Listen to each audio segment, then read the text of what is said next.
Namaskar. Today we will concentrate on the accounting of partnership basic concept. It is the second chapter of the 12th class CBSE syllabus. In this video we will deal meaning and nature of partnership deed, limited liability partnership, and preparation of special accounts regarding partnership.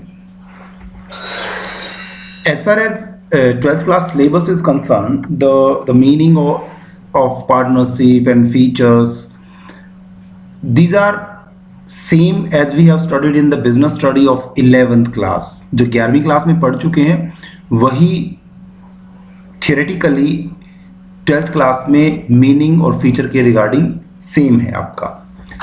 So first of all we will concentrate over the meaning. As we all know that partnership is a relationship between two or more person who agreed to share profit of a business which they all or any one of them running.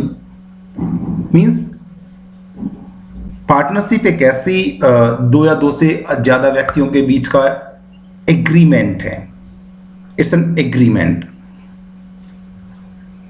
जिस partnership के लाभ को उन्होंने बांटने का प्रयास किया, जरूरी नहीं कि उसमें सभी पार्टनर पार्टिसिपेट कर रहे हों, वे सभी मिलकर उसको चला रहे हो सकते हैं या उनमें से कोई एक या कुछ एक उसको रन कर रहे हों. Relationship between persons who have agreed to share the profit of a business carried on by all of or any of them acting for all. This definition is from Section 4 Partnership Act 1932. Basically, in 12th class syllabus, we will concern over Partnership Act 1932 only. Let's concentrate over the feature. Two और more person, दो से कम तो partnership हो ही नहीं सकती है, दो या दो से ज्यादा होंगे. It is an agreement between partners. There must be a business जिसे वे सारे मिलकर चला रहे हो या उनमें से कुछ एक चला रहे हो.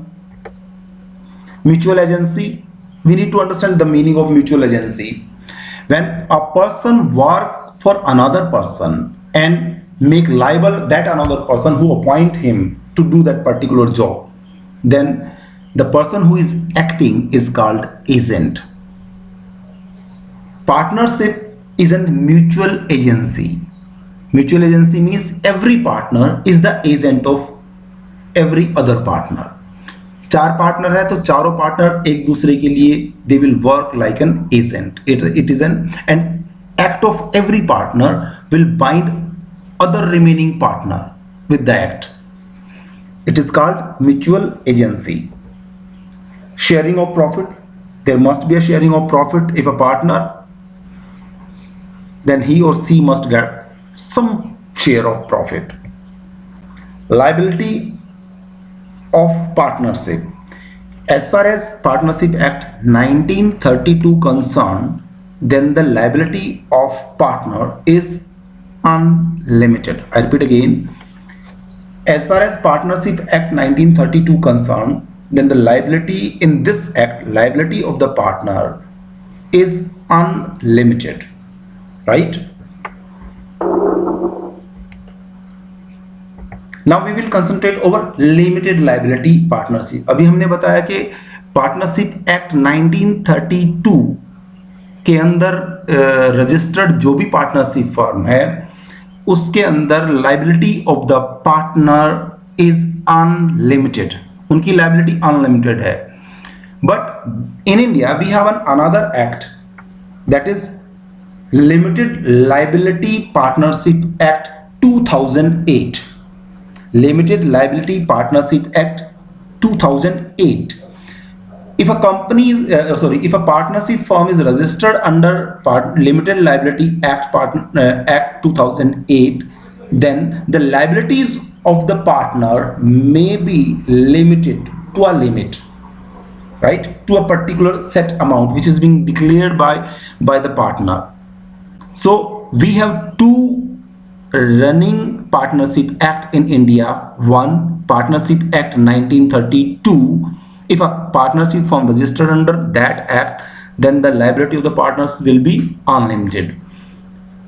But if a partner want to get limited liability, then they can register their partnership firm under Limited Liability Partnership Act 2008, and then they can have limited liability. There are some silent feature of that. Limited liability partnership is a corporate and a legal entity separate from the partner. जो partnership act 2008 के अंदर registered है, that firm is supposed to be a separate entity. It has its own existence other than the partner. Means death of the partner will not end the life of the partnership firm. It has a separate legal entity. Every limited partnership shall have at least one partner with unlimited liability. हमने बताया कि limited liability partnership के अंदर partner की liability limited हो सकती है, but अगर 5 पार्टनर हैं तो उनमें से कम एक पार्टनर का, जितने भी पार्टनर हैं जो एलएलपी के अंदर रजिस्टर्ड है, तो उनमें से कम एक पार्टनर की लायबिलिटी अनलिमिटेड होनी चाहिए. Technically, we can say that the partnership firm partners may have limited liability, but the liability of the partnership firm will be unlimited. 4 partners की लायबिलिटी लिमिटेड हो सकती है अगर फर्म 5 पार्टनर की है तो, लेकिन एक पार्टनर की, कम से कम एक पार्टनर की लायबिलिटी अनलिमिटेड होनी चाहिए. Next, at least one partner need to be resident in India. All foreign partner cannot register a firm under Limited Liability Partnership Act 2008.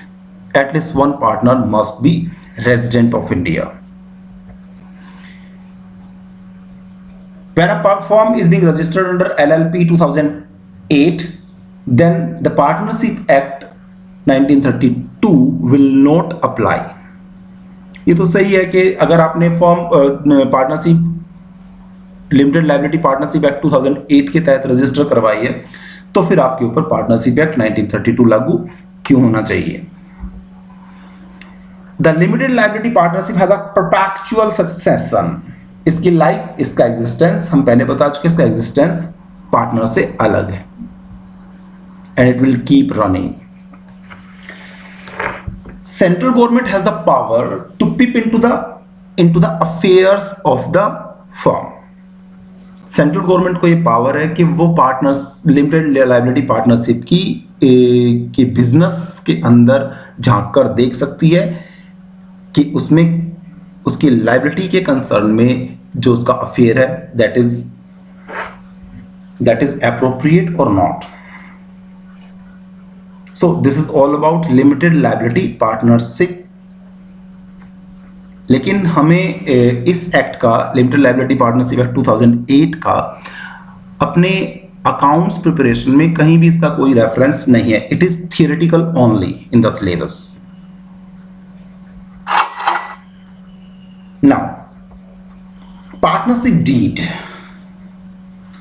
Although we have taught you this concept already in 11th class, now we are going to just to revise you, right? What is partnership deed? Partnership deed is a written document. It is a written document which specify all terms and condition related with partners and firm. It creates a relationship between partners and firms, right? The Partnership Act does not require that the agreement must be written. We need to know that. Means if there may be a firm without any written agreement. Partnership deed लिखित है, then partnership agreement अगर partner ने लिख रखा है, then it is called partnership deed, right, which specify all terms and condition. लेकिन partnership act 1932 ऐसा कोई दबाव नहीं डालता है कि पार्टनरशिप डीड रिटर्न होनी चाहिए। अगर पार्टनरशिप डीड रिटर्न नहीं बनाते हैं, in that case terms and condition of the Partnership Act 1932 will apply, right? Now we are going to see some terms of partnership deed। अगर रिटर्न पार्टनरशिप डीड बनती है तो उसमें क्या क्या हो सकता है, हम साथ के साथ ये भी बताने का प्रयास करेंगे आप लोगों को कि अगर वो टर्म नहीं है तो फिर पार्टनरशिप एक्ट उसके ऊपर क्या बोलता है। Content of partnership deed, number 1, name and address of the firm and partner. जब भी पार्टनरशिप डीड बनेगी उसके अंदर फर्म का नाम और पार्टनर्स के नाम और उनके एड्रेस उसके अंदर एंटर होंगे। Amount of capital to be contributed by each partner, that is to be written in partnership deed, right? Next, the accounting period of the firm should be set. The date of commencement of partnership, that is to be written in that. Rules regarding operation of bank account, that is to be written in partnership deed. Profit and loss sharing ratio, this concept is to be specified. Profit and loss sharing ratio, not it, that is to be decided by the partner in which ratio they are going to distribute the profit among them। लेकिन अगर उन्होंने ये profit sharing ratio नहीं दी है तब profit is to be distributed equally.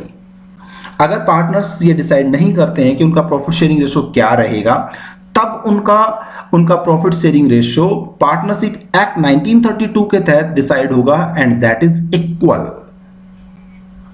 अगर किसी क्वेश्चन में प्रॉफिट शेयरिंग रेशो नहीं दी गई होती है तो हम प्रॉफिट को इक्वली डिस्ट्रीब्यूट करते हैं, right?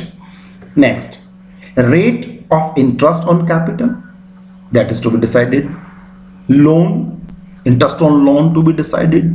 Interest on drawing to be decided. If a partner do some extra work, then salary to be decided. Commission to a partner to be decided. All these things are to be decided by the firm and to be written into partnership deed. But if partnership deed is silent over these matter, then we need to go to the Partnership Act 1932, which says that interest on capital will not be given। interest on capital नहीं दिया जाएगा। Interest on drawing charge नहीं होगा। Salary partner को नहीं मिलेगी, commission partner को नहीं मिलेगा। Means if partner wants to give interest on capital, wants to charge interest on drawing, wants to allow some salary to partner, wants to allow some commission to partner, then they need to write it into partnership deed। अगर partnership deed में नहीं लिखा तो फिर interest on capital भी, interest on drawing भी, salary भी और कमीशन भी नहीं दिया जाएगा। Okay, but there is a special note over interest on loan, interest on partners loan.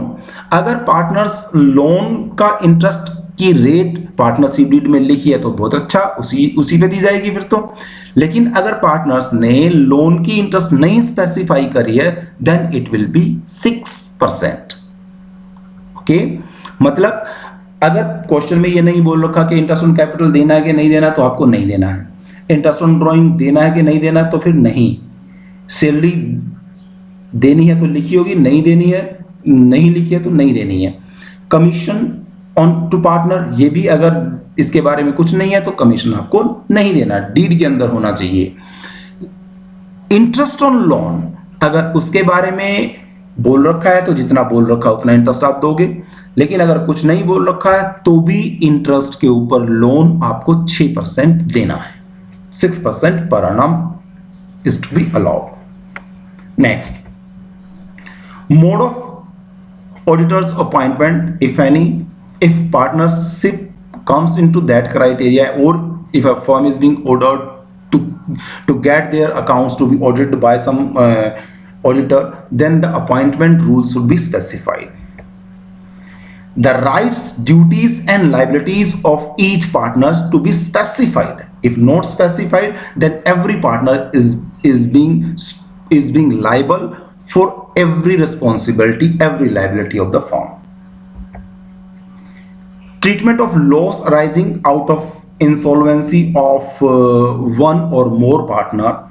अगर कोई पार्टनर इंसॉल्वेंट हो जाता है तो उसके कारण जो लॉस फर्म को होगा, तो उस लॉस को कैसे कौन कौन कैसे कैसे बांटेगा, that is to be specified. हालांकि ये कंसेप्ट न्यूमेरिकली सिलेबस में नहीं है, इंसॉल्वेंसी आपके सिलेबस में नहीं है, फिर भी नॉलेज के लिए आपको बता देते हैं कि अगर इंसॉल्वेंसी के मामले में पार्टनरशिप डीड में कुछ नहीं लिखा है, then governor versus Murray rule will apply. That's a case in which court has settled the insolvency loss, then that will be applied over partnership. हालांकि ये कंसेप्ट आपके सिलेबस में न्यूमेरिकली नहीं है, ऐसा कोई क्वेश्चन नहीं आएगा जिसमें इंसॉल्वेंसी हो. Next, settlement of accounts on dissolution of a firm, that is to be specified. Method of settlement of dispute among the partners. If no method is being specified, then obviously we will go according to the Partnership Act. Next, rules to be followed in case of admission, retirement, death of partner. Old rule, if a firm wants to get new partner admitted, or if existing partner go out to the firm or go out to the firm because of retirement or death, the rules to be specified. If no rule is being specified, then we will go according to the Partnership Act 1932. Okay, this is all about partnership deed. It is a written document in which all terms and conditions are to be specified. Now we will go on to the financial statement of partnership. But before this, I need to recap something from financial statement we have learned in 11th class. 11th class में क्या क्या पढ़ा हमने financial statement और final account के regarding. हमने 11th class में financial statement of sole proprietor, ऐसे बिजनेस की फाइनेंशियल स्टेटमेंट्स की बात हमने 11th क्लास में करी है जिसमें मालिक सिर्फ एक ही था, सोल प्रोप्रिएटर से, और उसमें हमने तैयार किया था ट्रेडिंग अकाउंट, याद आया कुछ? प्रॉफिट एंड लॉस अकाउंट हमने तैयार किया था 11th में, and then balance sheet is prepared. ये 3 फाइनेंशियल स्टेटमेंट हमने 11th क्लास में प्रिपेयर करी थी. These 3 are for sole proprietor where a single owner exist. इसमें हमने क्या किया था, ट्रेडिंग अकाउंट में जो आया था उसको हम क्या बोलते थे, ग्रॉस प्रॉफिट और ग्रॉस लॉस. याद आया? If debit side of the trading account is more than the credit, then it becomes gross loss. If credit side is more than the debit, then it becomes gross profit. There may be gross profit or gross loss. इसका हमने क्या किया था, that is to be transferred into profit and loss account. ये हमने transfer कर दिया था प्रॉफिट एंड लॉस अकाउंट के अंदर. मींस ग्रोस प्रॉफिट था तो हमने प्रॉफिट एंड लॉस के क्रेडिट में ट्रांसफर कर दिया था, ग्रोस लॉस होता था तो उसको हम प्रॉफिट एंड लॉस के डेबिट साइड में ट्रांसफर कर देते थे. और फिर उसके बाद प्रॉफिट एंड लॉस का जो रिजल्टिंग फिगर था, दैट इज नेट प्रॉफिट और नेट लॉस. ट्रेडिंग में तो ग्रोस प्रॉफिट या ग्रोस लॉस निकलता था, प्रॉफिट एंड लॉस में हमारा नेट प्रॉफिट और नेट लॉस निकलता था. इसका क्या करते थे हम, that is to be added और deducted out of the capital. अब चूंकि मालिक सिर्फ एक है, there is only a single owner because we are dealing with the soul proprietor. There is only one owner, then the whole of the profit, whole of the net profit or whole of the net loss are for that single owner. तो हमने क्या किया था, net profit आता था तो उसको हम सारी को उसकी कैपिटल में जोड़ देते थे कि वो सारा नेट प्रॉफिट उसी का है. अगर नेट लॉस होता था तो सारी की उसकी भरपाई करवाते थे, उससे उसकी कैपिटल में से माइनस कर देते थे. That is for sole proprietor. लेकिन अब हम डील कर रहे हैं financial statement of partnership firm. We are dealing in this financial statement of partnership firm. अब इसमें क्या चेंज आया है, पार्टनरशिप फर्म में भी हम ट्रेडिंग अकाउंट तो बनाएंगे, प्रॉफिट एंड लॉस अकाउंट भी बनेगा, बैलेंस शीट भी बनेगा, but there is some more statement has to be prepared, क्योंकि अब मालिक तो एक नहीं है। पार्टनरशिप में भी ट्रेडिंग अकाउंट बनता है, उसमें भी जो आता है वो ग्रोस प्रॉफिट या ग्रोस लॉस ही होता है, उसको हम ट्रांसफर कर देते हैं कहां पे, प्रॉफिट एंड लॉस में, और प्रॉफिट एंड लॉस का रिजल्टिंग फिगर क्या होता है, net profit and net loss. लेकिन सोल प्रोप्रिएटर में हमने ये नेट प्रॉफिट और नेट लॉस को सीधा कैपिटल में जोड़ दिया था या घटा दिया था, क्योंकि ओनर एक था। Because there is existence of more than one owner in partners, then we need to prepare a separate account for distributing that net profit or net loss. We need to adjust this net profit or net loss among all partners according to their partnership deed, and for this purpose we prepare profit and loss appropriation account. This account is to be maintained, profit and loss appropriation account. This account is maintained to distribute the profit among the partners.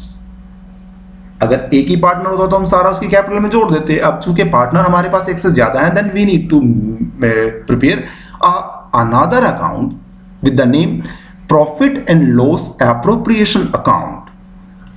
By this account we distribute profit among all partners, right? Profit बांटने के लिए हमने P&L appropriation account बना दिया है। अब इसके through जो प्रॉफिट बटेगा उस प्रॉफिट को हम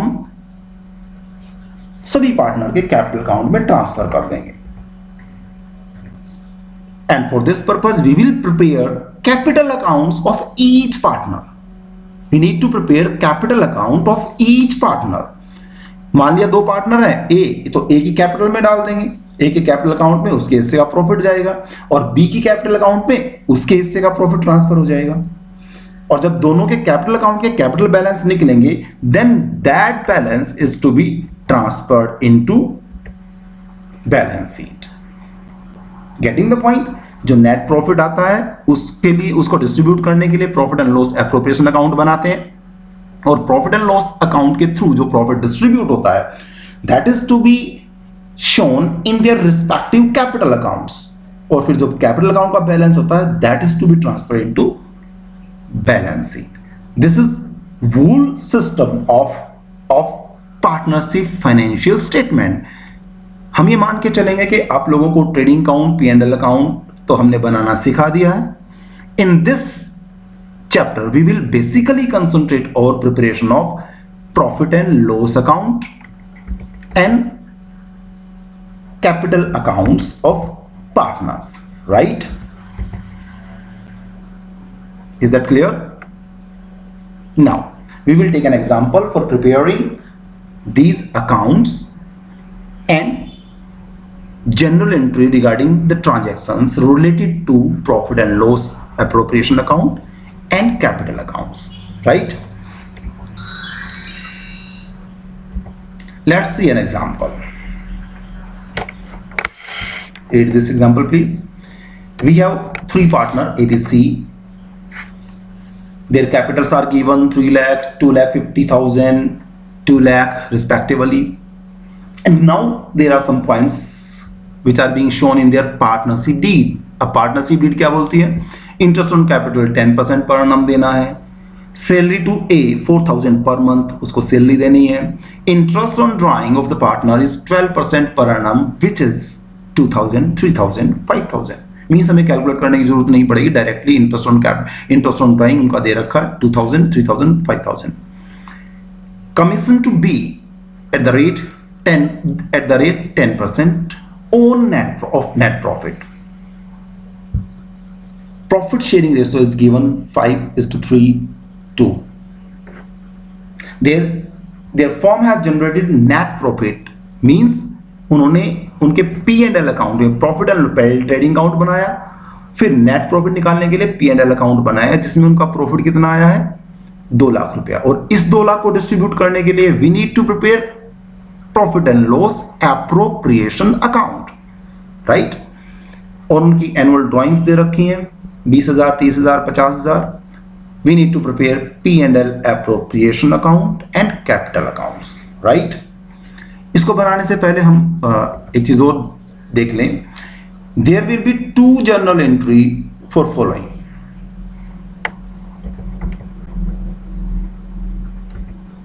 interest on capital. Interest on capital को डील करने के लिए हमें 2 जर्नल एंट्री करनी पड़ेगी, when it become due and when it is being written off. Same is with interest on drawing, salary to partner and commission to partner.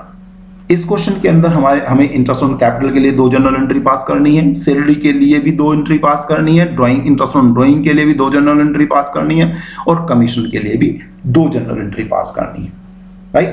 Let's see the solution of this.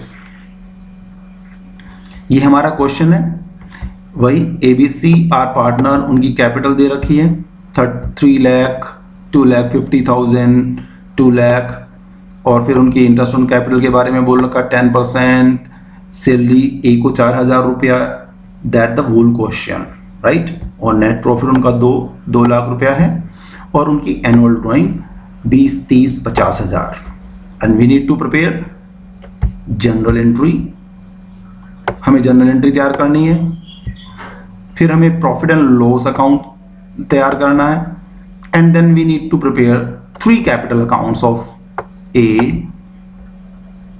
B and C. These 3 accounts is to be prepared. Let's see these terms one by one. First of all, 3 lakh, 2,50,000 and 2 lakh, that balance of capital is to be shown their respective in their respective capital accounts, okay।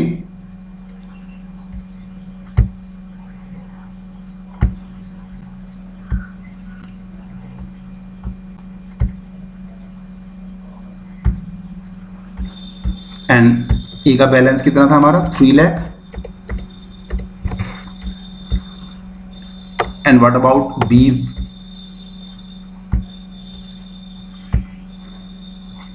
that is 2,50,000, and that balance of C is 2 lakh.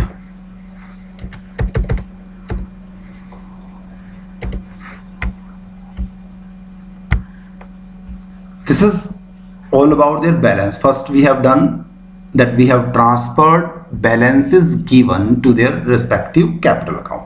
Now we will deal all terms of partnership deed one by one. Interest on capital at the rate 10% per annum. 10% per annum means A का interest उसकी 3 लाख की capital पे निकालोगे, B का interest उसकी 2.5 लाख की capital पे निकालोगे, और C का इंटरेस्ट उसकी 2 लाख की कैपिटल पे। A का इंटरेस्ट बनता 30,000 10%, उसका B का 25,000 और C का 20,000। That interest is to be given. When this interest will become due, we need to pass a journal entry, and that journal entry will be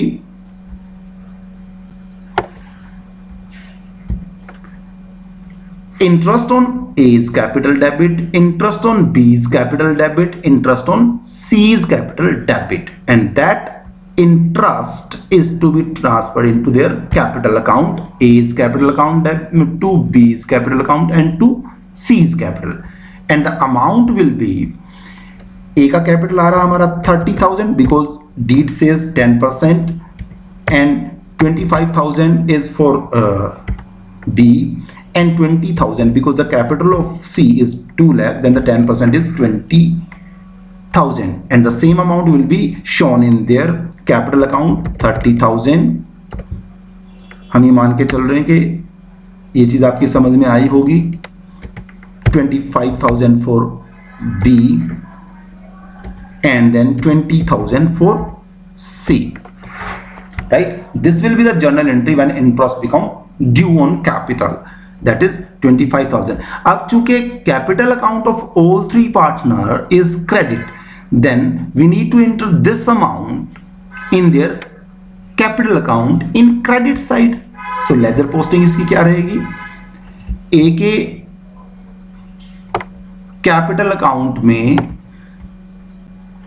we will show this amount. It is 30,000, right? Sorry, it's B's account. B के account में हमें दिखाना 25,000 और A के account में आपका interest on capital that will be 30,000, and in C's account the amount will be 20,000. तो हमने जर्नल एंट्री भी पास कर दी और लेजर पोस्टिंग भी इसकी हमने दिखा दी है. नाउ दिस इंटरेस्ट हमने कहा था कि for interest on capital we need to pass 2 journal entry, for drawing we need to pass 2 journal entry, for salary we need to pass 2 journal entry, and for commission we need to pass 2 journal entry. पहली entry due के लिए now we need to write off this amount into profit and loss appropriation account. Profit and loss appropriation account में जब इसको return off करेंगे then the total amount there of there interest that becomes, इन तीनों का जोड़ कितना बनता है 75,000. That amount is to be shown here, and interest on capital 30,000 for A. By this entry actually we will write off interest account in profit and loss appropriation account, right? अब चूंकि profit and loss appropriation account भी हम तैयार कर रहे हैं तो इस अकाउंट डेबिट हुआ है तो इसके डेबिट में आपको पोस्टिंग करनी है इसकी. Into this we need to show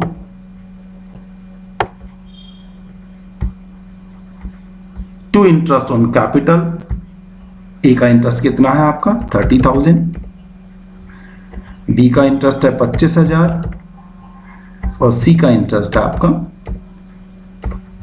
20,000, and that amount to be shown in totality 75,000.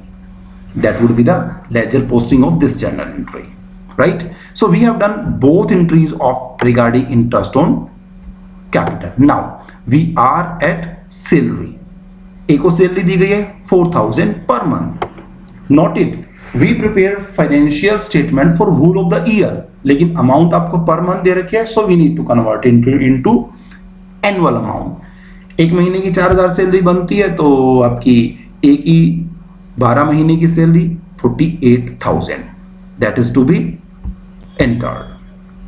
General entry क्या रहेगी? It will become A's salary account debit to A's capital account, right? A's salary account debit to A's capital account and amount will be 48,000. Note it, we are showing annual amount 48,000. जैसे हमने interest on capital की ledger posting करी थी, अब salary की भी ledger posting. हमारा A's capital account क्या है? It is credit. तो ए के कैपिटल अकाउंट के क्रेडिट में we will show the salary and that is 48,000.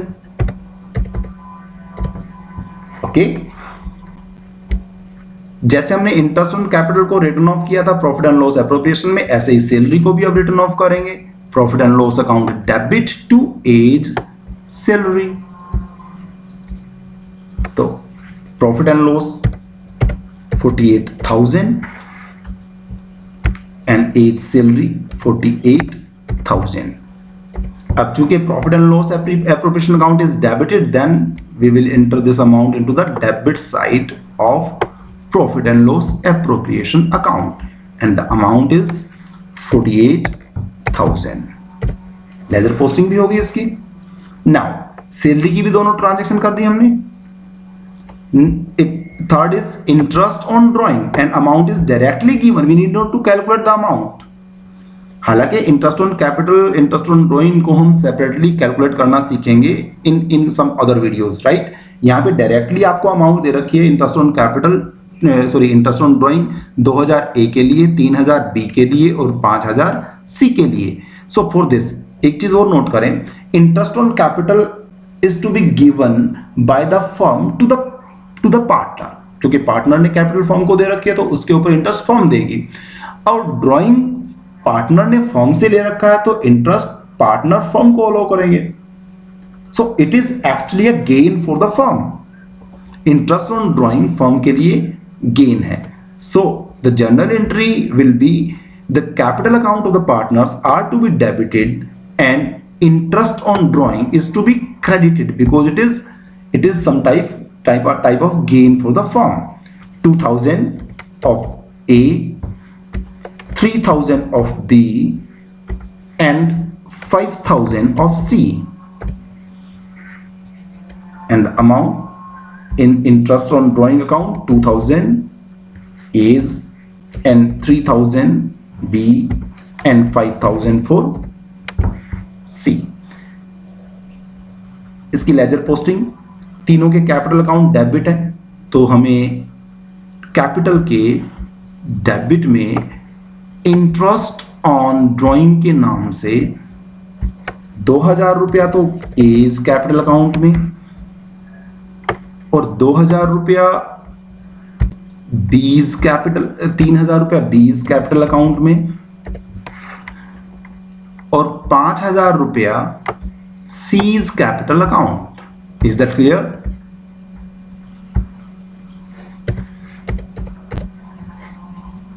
Okay, now that amount of gain, some type of gain is to be transferred into profit and loss appropriation account, and the entry will be interest on A's drawing debit, interest on B's drawing debit, interest on C's account drawing debit to profit and loss appropriation account, and the total amount is to be credited into P&L appropriation account.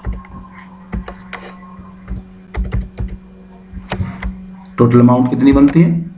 10,000 and that 10,000। अब चूंकि P&L आपका credit हो रहा है, P&L appropriation account is credited, तो P&L appropriation account के credit में जिस तरह आपने इंटरेस्ट को डेबिट में ट्रांसफर किया था, ऐसे ही हम इस अमाउंट को 2000 for A and 3000 for B and 5000 for C, in totality the amount will be 10,000 is credited to the profit and loss appropriation account. हमने कौन कौन सी ट्रांजैक्शन कर दी? इंटरेस्ट ऑन कैपिटल की दोनों ट्रांजैक्शन कर दी हैं हमने,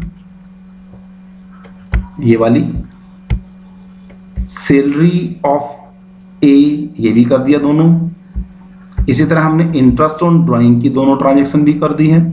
अब बच गया commission to be, this transaction commission to be is 10% on net profit.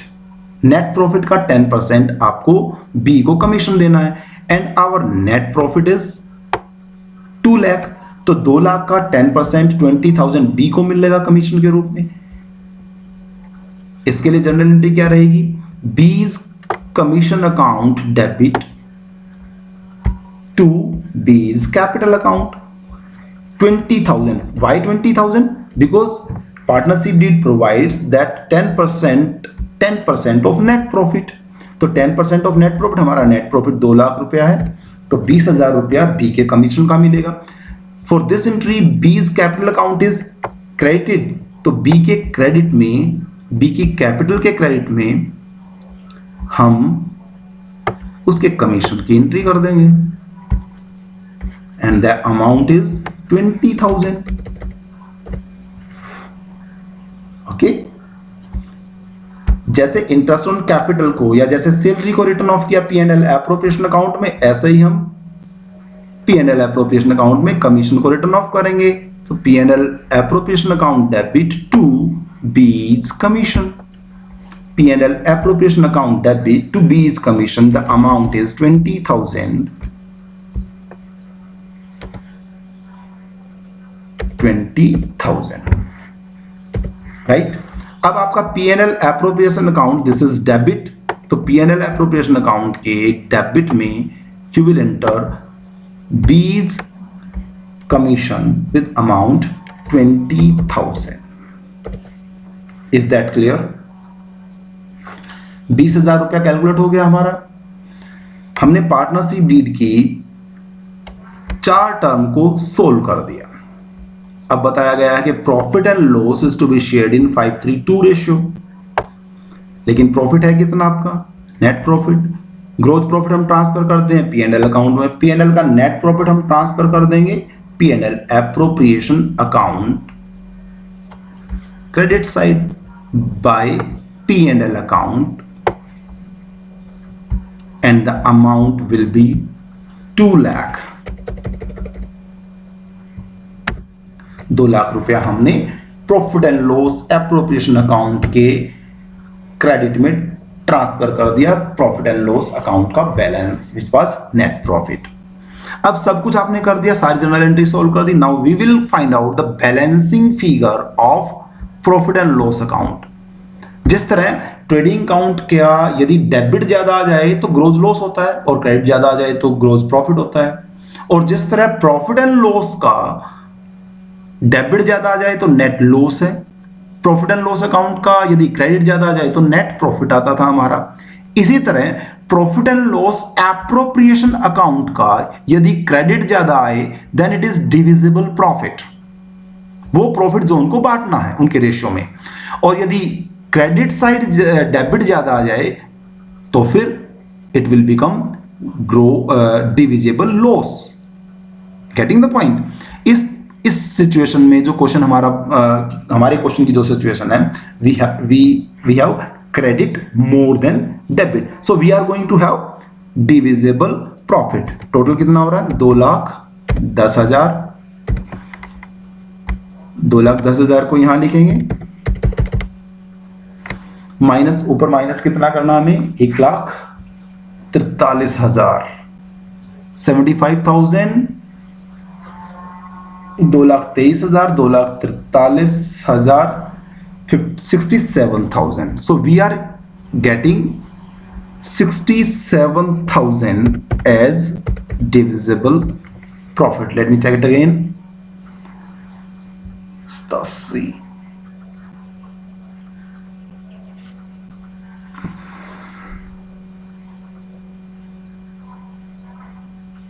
ठीक है, 67,000. That profit is to be distributed among the partner in their profit sharing ratio. तो जब हम इस प्रॉफिट को बांटेंगे तो क्या एंट्री हो जाएगी? अब चूंकि इस अकाउंट के डेबिट में है तो ये अकाउंट तो डेबिट कहलाएगा, P&L appropriation account debit to their capital account, to their capital account. So 67,000 is to be distributed among the partner in their profit sharing ratio. और profit sharing ratio में कितना आता है उनका? 33,500 A का हिस्सा आ गया, और B का हिस्सा आता है 20,100, 20,100. And what about C? The amount is 13,400. 13,400. Let me check it again. Just it's okay. अब P&L appropriation account is debited. Final distribution of profit. इसके लिए जर्नल एंट्री क्या होगी? टोटल प्रॉफिट हमने डिस्ट्रीब्यूट किया 67,000 to A to B. A को मिला 33,500, B को मिला 20,100 and C got 13,000, it was 400, right? So this will be our final journal entry. P&L appropriation account debit हुआ तो उसके डेबिट में एंट्री है। अब तीनों के कैपिटल अकाउंट क्या है? क्रेडिट है, तो क्रेडिट में एंट्री करो यहां पे, and the entry will be P&L appropriation account, amount कितना आएगा इसका 33,500, sorry we entered P's account, B का हिस्सा कितना था 20,100, राइट। और A के अकाउंट में कितना अमाउंट जाएगा, it will B 33,500। And what about C, he got 13,400। Okay, इस तरीके से हमारा P&L appropriation account total prepare हो गया। नेट प्रॉफिट को हमने ट्रांसफर किया कहां, P&L एप्रोप्रिएशन के क्रेडिट साइड में, और इंटरेस्ट ऑन ड्रॉइंग भी क्रेडिट में, क्योंकि it's a type of income for form. Interest on capital debit. याद रखना आपको ये कि जो भी फर्म को पार्टनर को देना है that will be the part of the debit of P&L appropriation account, वो P&L एप्रोप्रिएशन अकाउंट के डेबिट में आएगा। पार्टनर फर्म को देना है इंटरेस्ट ऑन कैपिटल, फर्म को देनी है सैलरी, फर्म को देना है कमीशन, फर्म को देना है प्रॉफिट का हिस्सा, तो ये सारी चीजें आप डेबिट में पाओगे। और जो फर्म की जनरेटेड इनकम और टाइप ऑफ इनकम है that will be the part of P&L appropriation account credit side. Okay, that is the preparation of P&L appropriation account. Now we will check the balance of A's capital account. एक बात और ध्यान रखनी है, हमें statement में question में तीनों की ड्राइंग भी दे रखी है। ड्राइंग 20,000 A, 30,000 B और 50,000 C. That drawing is being given. So this drawing is to be shown in the credit side of the capital account of respective partner. Drawing इसकी amount कितनी है 20,000, और B की drawing कितनी है, drying of B is 30,000 and drying of C is actually 50,000।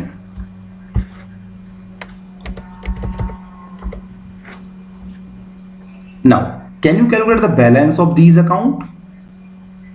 And here we will get to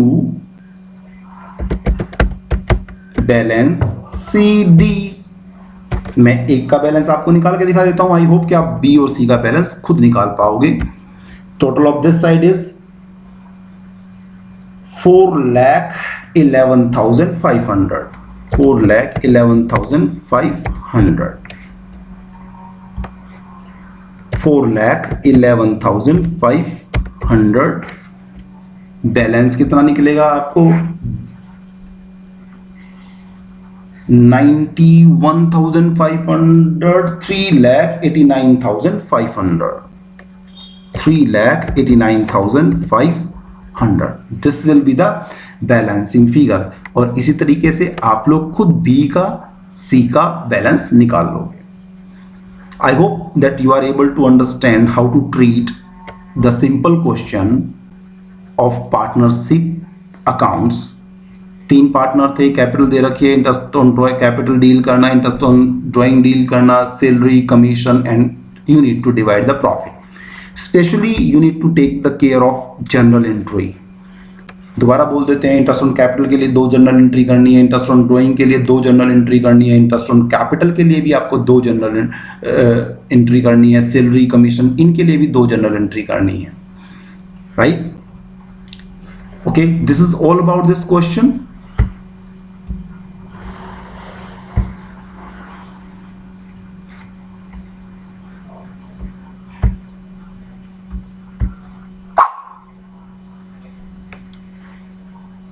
Now it is final say from my side. Read these concepts from book. See all illustration from your book regarding preparation of profit and loss appropriation account. I hope कि आप सारी illustration check कर लोगे, ठीक है? अगर कोई problem आती है you can directly WhatsApp me on my personal number. Thank you very much.